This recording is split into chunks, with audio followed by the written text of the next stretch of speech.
नमस्कार। मुद्दा तो है मैं आपका स्वागत है। मैं हूं आपके साथ ब्रजेश चौक से। आज मुद्दा है लाडलियों में खुशी, कांग्रेस क्यों दुखी। जी हां, लाडली बहना योजना पर सियासी लड़ाई छिड़ी हुई है तो दूसरी तरफ सरकार लगातार बहनों के खाते में राशि डाल रही है। बुधवार को भी बहनों के खातों में राशि ट्रांसफर की गई।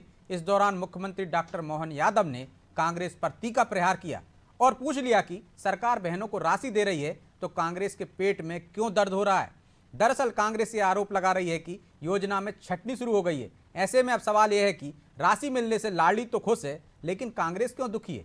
क्या कांग्रेस इस वर्ग को साधने के लिए बेवजह के आरोप बीजेपी सरकार पर लगा रही है। सवाल तो यह भी है, क्या लोकसभा चुनाव में लाडली बहना योजना बीजेपी के लिए मास्टर स्ट्रोक साबित होगी। आज इन्हीं सवालों को लेकर चर्चा करेंगे। पहले देखिए रिपोर्ट।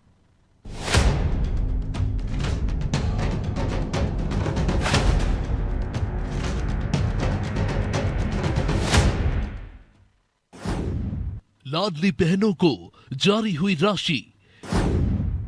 बीजेपी बोली कांग्रेस के आरोप सियासी। भले ही मध्य प्रदेश में कड़ाके की ठंड पड़ रही हो, लेकिन लाडली बहना योजना ने प्रदेश की सियासत को गरमा रखा है। कई दिनों से चली आ रही बयानबाजी के बीच मुख्यमंत्री डॉक्टर मोहन यादव ने लाडली बहना योजना की 8वीं किश्त जारी कर दी। 1.29 करोड़ लाडली बहनाओं के खातों में 1556 करोड़ से ज्यादा रुपए ट्रांसफर किए गए। इस दौरान सीएम ने कांग्रेस के तमाम आरोपों पर जमकर पलटवार किया। डॉक्टर मोहन यादव ने पूछा कि सरकार बहनों के खाते में राशि डाल रही है, लेकिन कांग्रेस के पेट में दर्द क्यों हो रहा है। उन्होंने नेता प्रतिपक्ष के पोस्ट का जिक्र करते हुए ये तंज कसते हुए कहा कि कांग्रेस गलतफहमी में है कि इस बार राशि मिल गई, अगली बार नहीं मिलेगी। मुख्यमंत्री ने कहा कि हम अपनी बहनों के खातों में ऐसे ही राशि डालते रहेंगे। सरकार राशि डाल रही है और पता नहीं कांग्रेस के लोगों को क्यों पेट में दुखता, दे ही नहीं सकते, दे ही नहीं सकते, दे ही नहीं सकते। जब आज देते दिख रहे थे कि आपकी दे दी, अगली बार नहीं देंगे। मैंने तुम उम्मीद में बैठे रहो, हम हर बार देते रहेंगे, तुम्हारे पेट में ऐसे ही दुखता रहेगा। तुमने तो कभी दी नहीं, तुम दे सकते भी नहीं हो, लेकिन देने वालों के ऊपर उंगली उठाते हो। अब तुम्हारी बुद्धि तुम्हारे पास रखो, अपन तो उनको क्या कह सकते हैं, लेकिन जिसका हक है वो तो देना पड़ेगा कि नहीं देना पड़ेगा। तो आज अपने में से हर एक कोई के चेहरे पे एक विशेष खुशी है। ऐसा माना जा रहा है कि विधानसभा चुनाव में लाडली बहनों ने कांग्रेस के हाथ से जीत छीनकर बीजेपी को दी थी। लिहाजा कांग्रेस इस कोशिश में लगी है कि कैसे भी करके इस वर्ग को अपने पाले में लाया जाए। शायद यही वजह है कि नेता प्रतिपक्ष कई दिनों से सोशल मीडिया पर लाडली बहना योजना को लेकर पोस्ट कर रहे हैं और बीजेपी पर आरोप लगा रहे हैं कि योजना बंद हो जाएगी। ताजा पोस्ट में उन्होंने लाडली बहनों की 2 लाख संख्या कम करने का आरोप बीजेपी पर लगाया। वहीं सीएम के बयान को लेकर कांग्रेस हमलावर दिखी। देखिए मोहन यादव जी, कांग्रेस के पेट में दर्द ना पहले था ना कभी होगा। और जहाँ तक लाडली बहनों के खातों में पैसे डालने की बात है, आपने 3-3 हज़ार के पोस्टर चस्पा किए थे ना पूरे प्रदेश में, तो अब 1250 रुपये कैसे आप डाल रहे हैं। अब आप चुन चुनकर जो आपके चाहते लोग, जो आपने एक अलग सूची बनाई है, उनके खातों में पैसे डाल रहे हैं। आम गरीब जो जरूरतमंद लाडली बहनों हैं, उनके पास पैसा नहीं पहुंच पा रहा। ये बताता है कि आपने तब भी झूठ बोला था 3000 बोल के 1250, और अभी भी आप झूठ बोल रहे हैं और कुछ नहीं कर रहे हैं। इसमें कोई दो राय नहीं कि मध्य प्रदेश की 2 करोड़ 60 लाख महिला वोटर्स पर बीजेपी और कांग्रेस की नजर है और बीजेपी इनमें से 1 करोड़ 29 लाख महिलाओं को सीधे लाभ दे रही है, या यूं कहें कि उसने इस वोट बैंक को काफी हद तक साथ लिया है। विधानसभा चुनाव के नतीजों में इसकी तस्वीर देखने को मिली।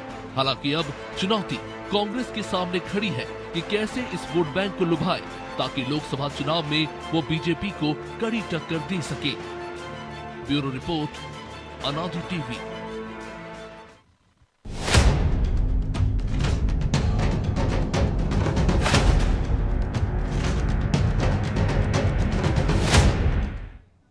तो इस मुद्दे पर चर्चा के लिए हमारे साथ जुड़ गए हैं धर्मेंद्र शर्मा, कांग्रेस प्रवक्ता हैं, गोविंद मालू, बीजेपी प्रवक्ता हैं, और प्रदीप तिवारी, वरिष्ठ पत्रकार। तीनों मेहमानों का बहुत बहुत स्वागत है। मालू जी, शुरुआत आपसे ही करेंगे। उमंग सिंगार का ट्वीट तो आपने देखा ही होगा। कह रहे हैं 2 लाख कम कर दी लाडली बहनों को आपने। झूठ के विज्ञापनों की सच्चाई उजागर हो गई है। कर्ज का बोझ नहीं ढो पा रही विज्ञापन से बनी भाजपा सरकार। छटनी शुरू कर दी है आप लोगों ने। उमंग सिंगार को किसने नेता प्रतिपक्ष बना दिया, किसने मंत्री बना दिया था, मुझे समझ में नहीं आता है। ये जो सिस्टम में किस तरह से रजिस्ट्रेशन होते हैं, क्या नियम है, और नियम के तहत किनको मिलना चाहिए किनको नहीं मिलना चाहिए, ये स्पष्ट है। इसलिए किसी को कम करने का सवाल नहीं है। कांग्रेस तो यही कह रही थी कि पूरी सूची गलत है, हम आएंगे तो पूरी सूची रद्दो बदल कर देंगे, तो देने के बजाय वो लेने की बात करने लगे थे। और इसीलिए लाडली बहनों को लगा कि कांग्रेस आएगी तो हमारी ये योजना बंद हो जाएगी। आज इनको तो इस बात के लिए सरकार को धन्यवाद देना चाहिए कि हमसे गलती हो गई, हमने कहा कि लाडली बहनों को पैसे नहीं मिलेंगे और आज फिर उनके खाते में पैसे डल गए। और कांग्रेस इस तरह से अनर्गल प्रलाप करके और झूठ परोस कर कब तक राजनीति करती रहेगी?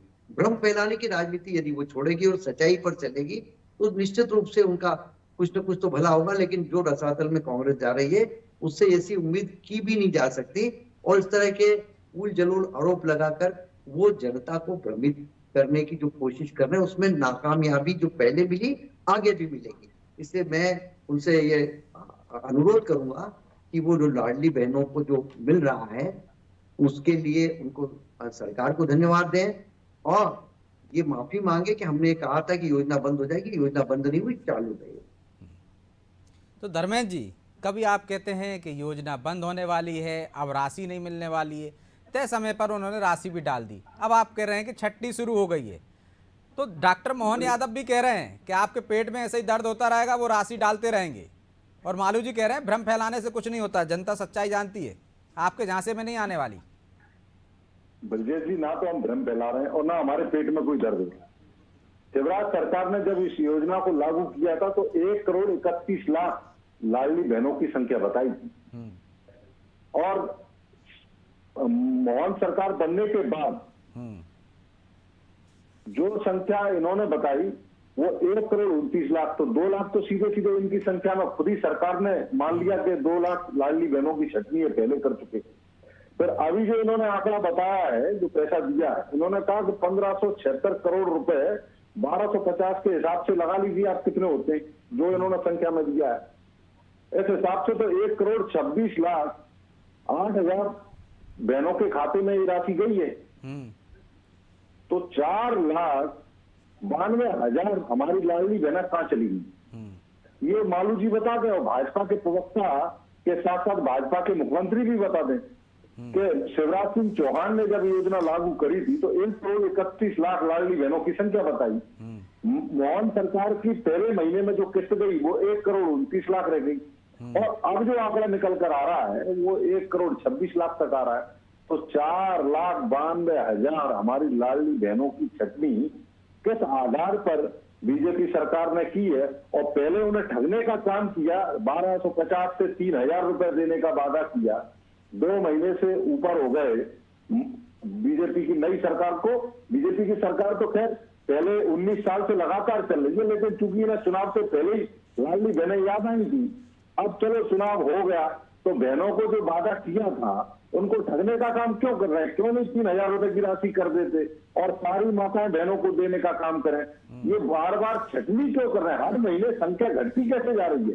तो घटने का आंकड़ा भी दिया है उन्होंने, वो आंकड़ा छिपा गए आप धर्मेंद्र जी, बड़ी साफ गोई से वो आंकड़ा छिपा गए कि मरने के कारण जिनकी मृत्यु हुई है 154 लोगों को कम राशि मिली है, स्वेच्छा से 18,136 लोगों ने छोड़ी है, समग्र आधार और डीलिंक होने से ये 804 लोगों ने, और 1 जनवरी को 60 वर्ष से उम्र पूरी होने पर 1,56,253 लोगों को योजना से स्वतः बाहर हो गए। ये आंकड़ा भी तो बता दो। 4,92,000 हो रहा है। इसका हिसाब ले लेते हैं मालू जी से। मालू जी, आंकड़ा 4,92,000 हो रहा है।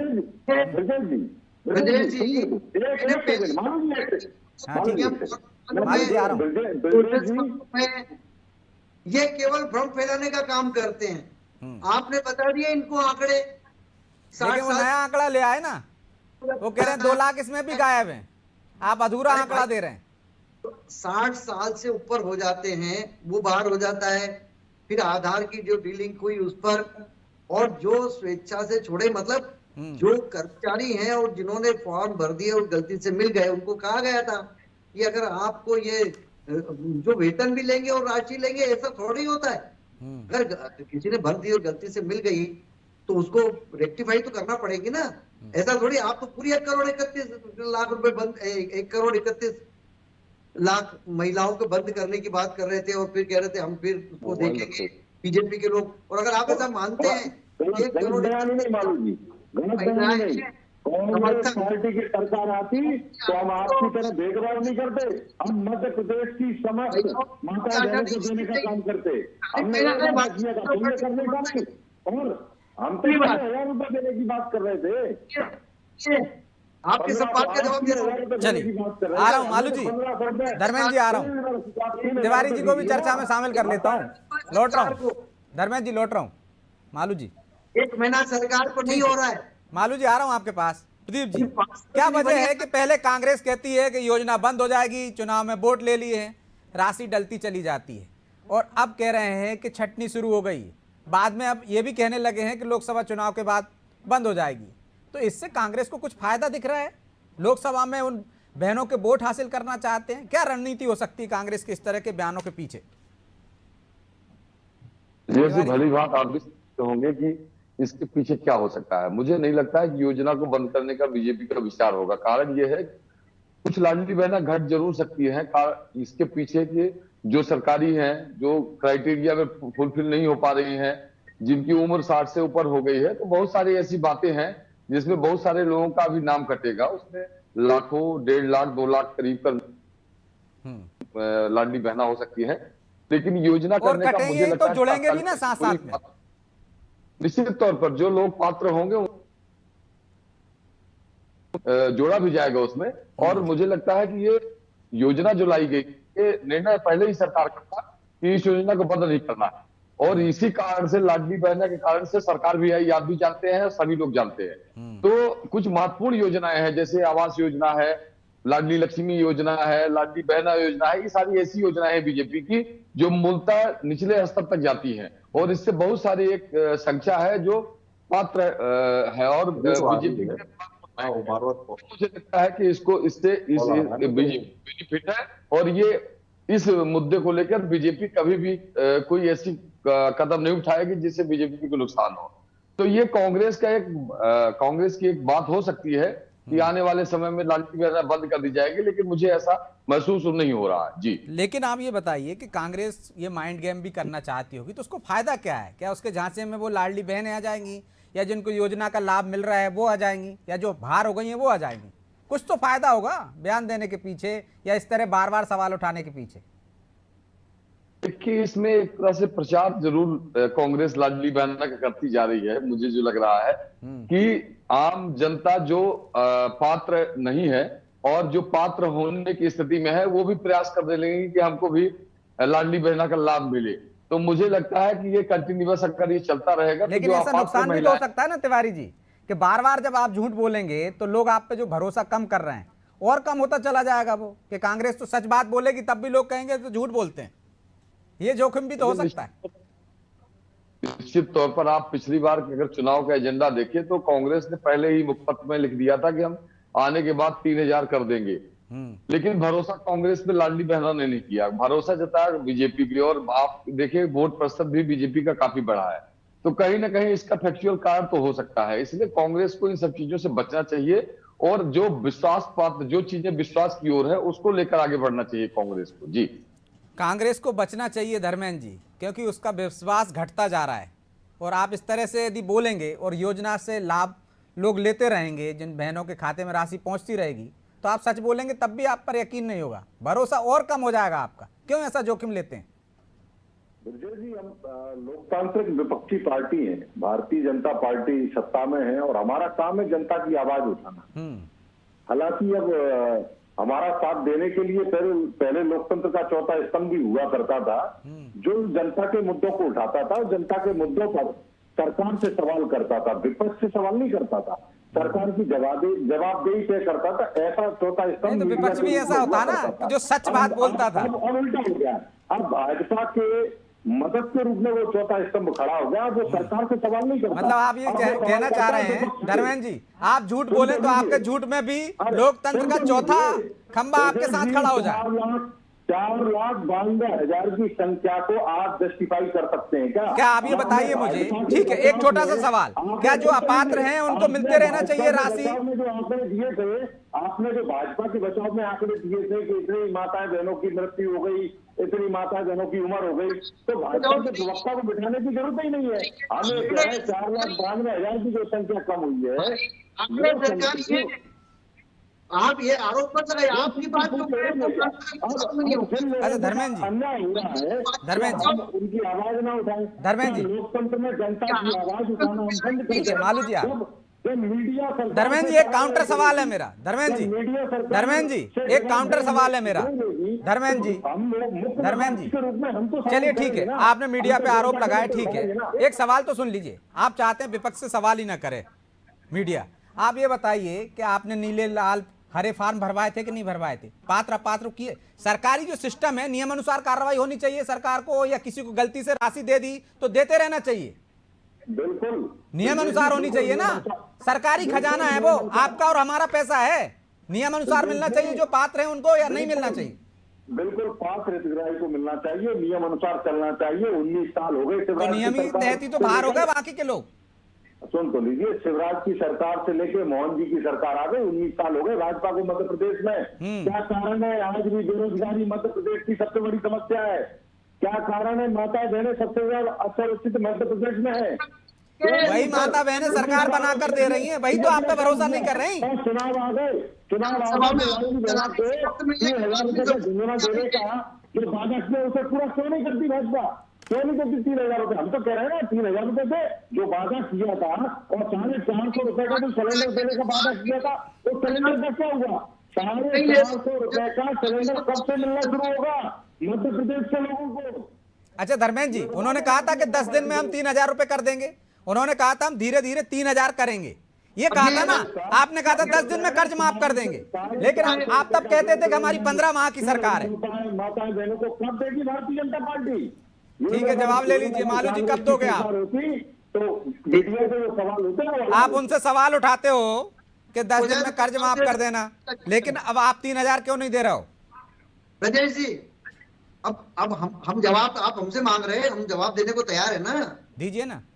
ब्रजेश जी, जयराम ठाकुर जी हिमाचल प्रदेश के पूर्व मुख्यमंत्री, उसके बाद कांग्रेस की सरकार आ गई थी हिमाचल प्रदेश में, और जो नारी सम्मान तथाकथित योजना में 1,500 देने का वादा किया था, तो वो उन्होंने कहा था कि हम काम क्या है काम करें, झूठे वादे नहीं करेंगे। तो वहां पोस्टर लग गए, महिलाओं ने लगा दिए कि काम किया है काम करेंगे, झूठे वादे नहीं करेंगे। तो कहाँ है हमारे 1,500?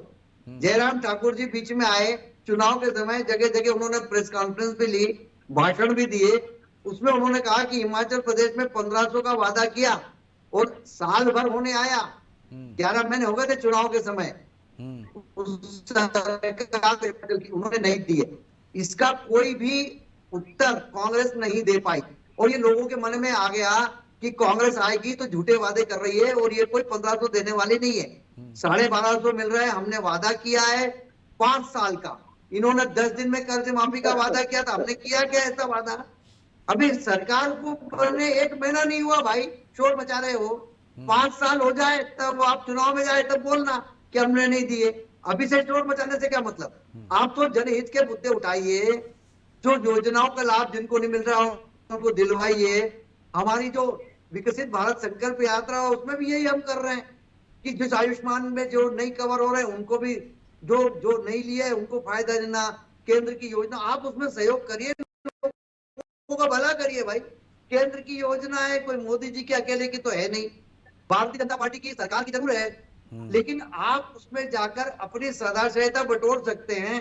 तो मेरा आपको सुझाव है कि आप अपना जो श्रम है, बुद्धि है, दिमाग है, वो लोगों का भला करने में लगाइए कि सरकार की योजना का भला कैसे लोगों तक हो पहुंचे। तो आपको इस काम में लगना चाहिए, बजाय आप इस तरह का सिद्धांत मिशन कर रहे हैं वो बंद हो जाएगा, वो कम मिलने लग गए। नियम कानून कायदे को पढ़िए, हमने तो पूरे देश में यात्रा निकाल दी। धर्मेंद्र जी, तो क्या विरोध के लिए ही विरोध कर रही है कांग्रेस? सकारात्मक रवैया भी अपना सकती है, रोल निभा सकती है, गांव गांव में जो जा रही है योजना के लाभ अपात्र हैं या वंचित रह गए हैं उनको जोड़ने का काम कर रही है, अपात्रों को हटाने का काम कर रही है, तो इसमें सहयोग करना चाहिए। ब्रजेश जी, मध्य प्रदेश की माताएं बहनों को जब ठगना था भारतीय जनता पार्टी को, तब तो उन्होंने नहीं कहा था कि नियम लागू होंगे। तब तो 1,31,00,000 माताएं बहनों की संख्या बताकर और उनको 1 पैसे देने का काम किया था, और उस समय तो सदमी नहीं की गई थी और न बताया गया था। वो तो कह रहे हैं हिमाचल की तरह हम यहाँ झूठ नहीं बोलते हैं ना धर्मेंद्र जी। हर महीने ये संख्या बढ़ेगी। पहले सुन तो लीजिए ब्रजेश जी, भारतीय जनता पार्टी के पूर्व मुख्यमंत्री जो आजकल बड़े दुखी हैं, उन्होंने कहा था कि हर महीने, पहले महीने 1000, फिर दूसरे महीने 1250, फिर उसके बाद 1500, फिर 1750, फिर 2000, फिर 2250, फिर 2500, फिर 2750, ऐसे करके हर महीने ये राशि बढ़ाकर हम 3000 रुपए करेंगे। तो आप उसके बाद से लगा लीजिए 2 महीने तो बीत गए सरकार को, तो 2000 तो अभी हो जाने चाहिए थे इस हिसाब से। लेकिन भारतीय जनता पार्टी ने केवल ठगने का काम किया है। चुनाव के समय ये झुंझुना पकड़ाते हैं और उसके बाद जनता को लूटने का काम करते हैं। लेकिन धर्मेंद्र जी बात नहीं करते। धर्मेंद्र जी, केंद्र में उनका मोदी जी बैठे, धर्मेंद्र जी, झूठे हुए हैं। धर्मेंद्र जी, युवाओं को रोजगार देने का वादा किया था, धर्मेंद्र जी, क्या धर्मेंद्र जी, नहीं। धर्मेंद्र जी, यदि वो ठगने का काम कर रहे होते तो लगातार जनता उन पर क्यों भरोसा करती? क्या आप जनता ने बैलेट पेपर का परिणाम उठा लीजिए, 199 सीटों पर कांग्रेस पार्टी को जिताने का काम किया है। अब ईवीएम बहनों की मेहरबानी से सरकार बनी है, इसलिए ज्यादा घमंड की आवश्यकता नहीं है। आप जो है धरातल पर और प्रामाणिकता के साथ एक सच्चाई को स्वीकार करिए। क्या आपकी सरकार बनी है, आपको जनता के लिए काम करना है, इसलिए आप जनता के इसमें काम करें। छिंदवाड़ा में ईवीएम नहीं थी, बैलेट से हुए थे मतदान। अगर सब जगह अपने हिसाब से कर लेते तो जनता आपका पोस्टर डाल देती। ये आप भी जानते हैं और पूरा देश जानता है कैसे आपने गड़बड़ी की है भारत के इतिहास में, किसी भी राज्य में, किसी भी केंद्र के चुनाव में आज तक।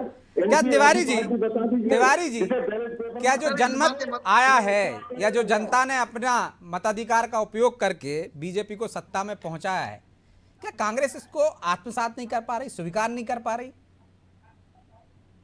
निश्चित तौर पर बीज जी, कांग्रेस आत्मसात इसलिए नहीं कर पा रही, कांग्रेस को अभी भी ईवीएम को लेकर कहीं न कहीं कोई मन में शंका है।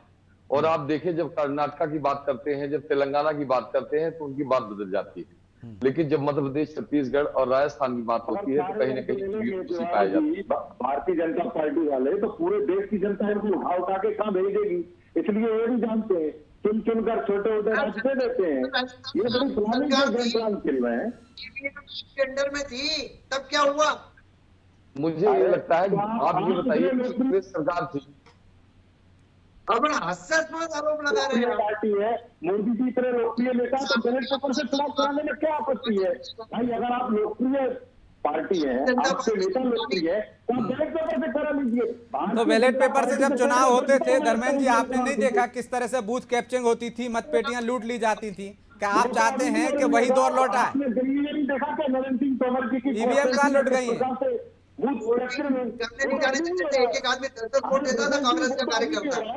चलिए, माफी चाहता हूं, चर्चा को यहीं विराम देना होगा क्योंकि समय की एक बाध्यता है। आप तीनों मेहमानों का बहुत बहुत धन्यवाद। तो कहीं ना कहीं कांग्रेस अपना विश्वास जनता के बीच में लगातार खोती जा रही, उसके पीछे एक वजह यह भी हो सकती है कि आरोप लगाना, क्योंकि विरोध के लिए ही विरोध करना, क्योंकि यदि आप विपक्ष में हो तो सिर्फ तर्कसंगत आरोप लगाना चाहिए, तर्कसंगत आरोपों के साथ साथ सरकार पर हमला करना चाहिए ताकि जनता में विश्वसनीयता बने। लेकिन जब आप हार जाते हैं तो ईवीएम की वजह से हार गए, जीत गए हैं तो जनता का जनमत आपको मिला है, तो क्या ये जनमत का अपमान है? निश्चित तौर पर कांग्रेस विचार करे और इस तरह के बयान ना दे तो उस पर भरोसा फिर से लोगों का कायम होने लगेगा। बहरहाल मुद्दा तो है इतना ही। मुझे दीजिए इजाजत और आप देखते रहिए अनादि टीवी। नमस्कार।